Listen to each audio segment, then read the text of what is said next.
Chapter 18. Goodbyes. The next few days were a blur of parties and mourning. Taylor had too many television interviews to count, and he was quickly becoming a hero. But all it seemed to do was make it very hard for him to go anywhere. Through some new connections, they were able to recover Nathan's body. Both Nathan and Tanar were laid to rest, almost back to back. First, Nathan was buried in front of his mansion in California, and then they flew all day to Holland, where hundreds of vampires mourned Tanar. It had been rough to go through it all, but it felt as if they were putting it behind them. Taylor and Tricia sat together on the back deck of Theraint's mansion in Salt Lake. They passed a joint back and forth. The sun set in the horizon. "So, you need to call your parents," Taylor said. "Haha, I've already called them, and they're on their way now," Tricia said and smiled. "Oh, that's good." A few hours later, Tricia and Taylor went to the airport and picked up her mom and dad.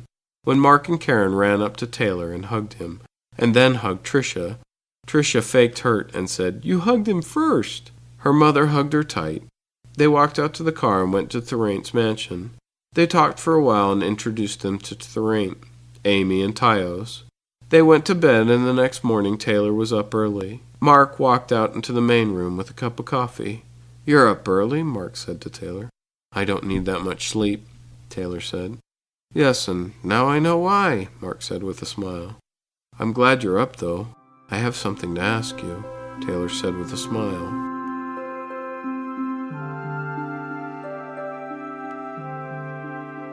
That night, Theraint had arranged a dinner at the house. About halfway through the dessert, Taylor stood up. He walked over to Tricia and kneeled in front of her.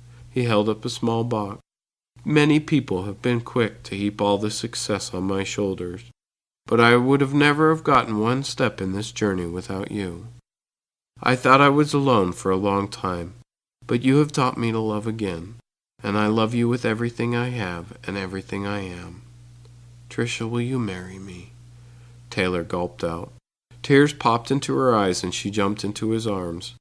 She pulled away long enough to have him slip the ring on her finger, and everyone clapped as they kissed.